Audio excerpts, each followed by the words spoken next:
But in 2001, suddenly the media paid some interest, because then something appeared that was almost impossible to overlook.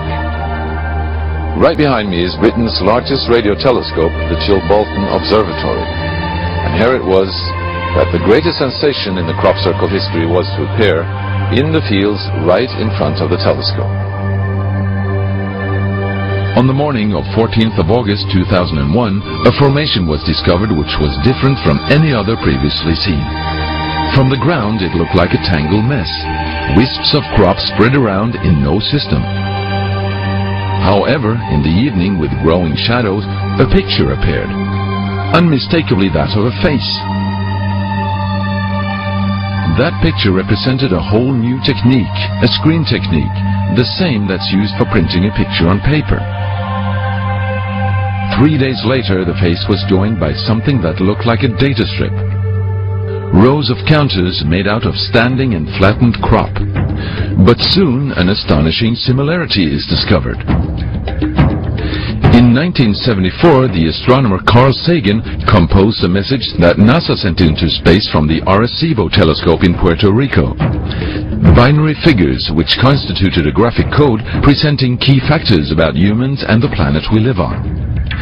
27 years later, an identical pattern appears in a crop field right in front of a similar radio telescope. However, on closer inspection, it seemed to show that the code contained some fundamental differences.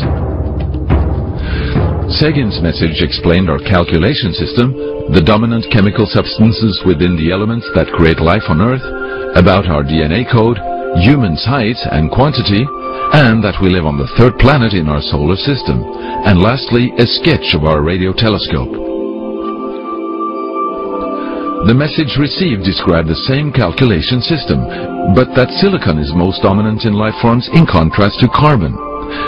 The drawing also clearly shows a humanoid figure with large head in relation to its body.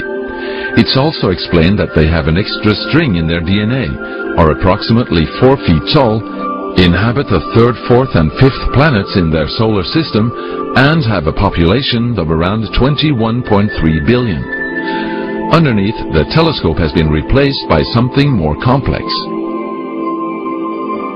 1 year earlier, a strange crop circle had appeared in the same place. Is this the same illustration as in the sender's code?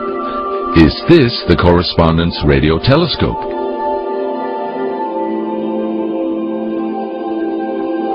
If this is not an extremely clever and well-calculated joke conducted by humans, is it a serious response from an alien civilization?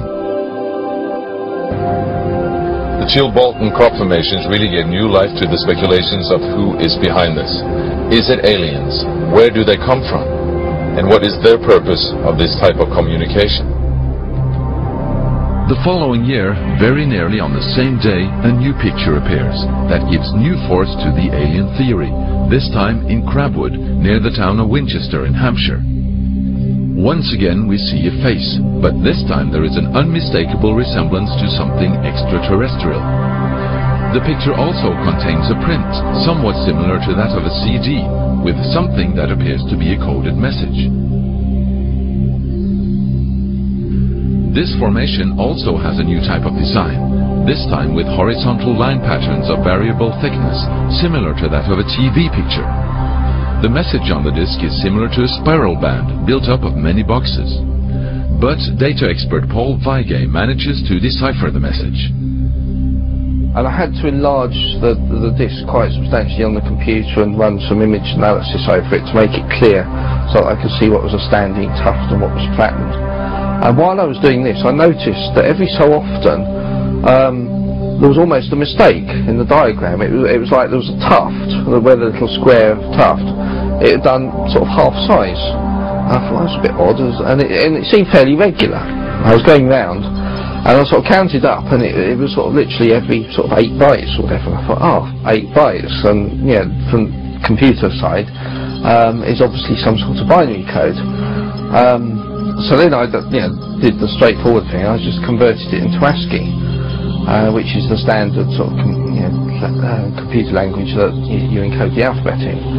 And of course I then started to get words forming out, and I thought, you know, getting somewhere here. So I then did the whole thing for the whole lot, and got this message. The message is in English and reads as follows. Beware the bearers of false gifts and their broken promises. Much pain, but still time. There is good out there. We oppose deception. Conduit closing. Many have been surprised by this message. Are there aliens with such faces that we should be aware of? Or is this a picture of the sender? Does this indicate the start of actual close contact with neighbors in the universe?